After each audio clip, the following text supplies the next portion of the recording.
Welcome back to another video. Today we are going to hear a fictional story. Graduation Day in Outer Space. The two suns were shining over Nova Station. It was a big day, graduation day. Little cadet Daniel was finishing space kindergarten. He was so excited. He wore a tiny silver cap that kept sliding off because of the low gravity. He had practiced his graduation song all week and tried hard to sit still during practice. His big sister, Commander Emily, was finishing year 5 at Galactic Elementary. Next year she would go to Middle Space Academy. She had grown a lot and younger. Kids looked up to her. She even wrote a short speech to thank her teachers and friends. That morning in the family space pad, Mom helped Daniel zip up his spacesuit. Excited cadet, she asked. Yes, but what if I forget the song? Daniel whispered. Emily gave him a gentle hug. Don't worry, just smile and have fun.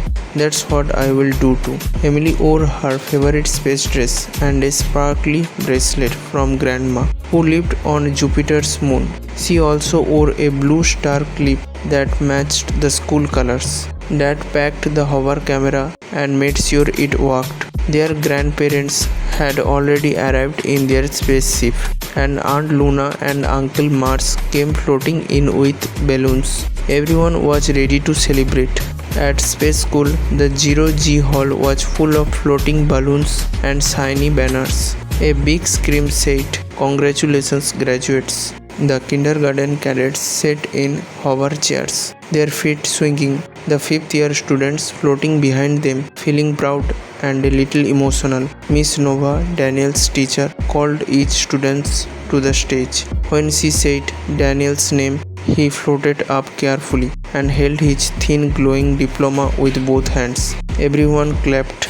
Then it was time for the song.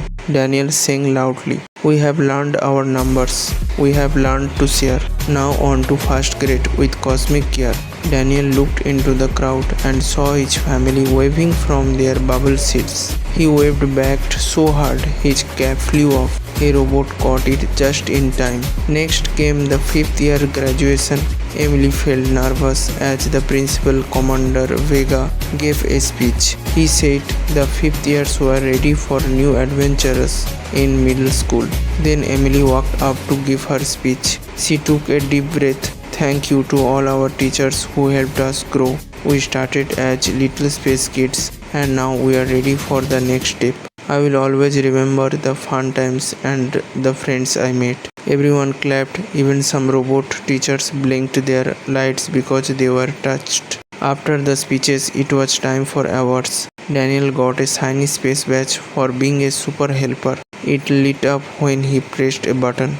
Emily got a certificate for outstanding star reader and a friendship award signed by all her classmates. Some of the names sparkled with stardust ink. After the ceremony, everyone met at the docking bay for hugs, photos, and happy smiles. The view of Earth from space was beautiful. Grandma gave them space cards with kind notes and cool stickers. Aunt Luma bought balloons that said mission complete. Uncle Mars bought cupcakes with their names written in glowing icing. Back at their space pad, Mom and Dad had set up a small zero-gravity party. There were decorations, moon snacks, asteroid lemonade, and music with alien beats. Daniel played chess with his cousins, still wearing his glowing badge. Look, I graduated, he shouted. Emily floated with her friends, laughing and taking funny pictures. Some of them were going to different space school, but they promised to stay in touch with space mail. Let's make a time capsule, someone said. They each wrote down a favorite memory and put it in a metal jar to open later in middle school. As the stars shone outside, Mom gathered everyone. She had one last surprise, a slideshow on the holo projector. It showed pictures of Daniel's first spacewalk, Emily's science project that floated, school trips to Mars Bose, and fun times with friends. Everyone watched quietly, smiling. Then Mom raised a glowing cup of lemonade. To Daniel and Emily, our amazing graduates, we are so proud of you. They all clinked cups. Daniel looked at Emily. Next year I will be in Galactic first grade, he said. And I will be in middle class academy, Emily replied. They both smiled. Space was a big place, but with each other it did not feel scary. That night Daniel fell asleep with his badge still on. Dreaming of first grade, Emily put her awards on her shelf and looked at the stars, ready for her next adventure. Emily put her awards on her shelf and looked at the stars, ready for her next adventure. The end. If you watch the video this far, don't forget to give a like to the video, subscribe the channel and share with your family and friends.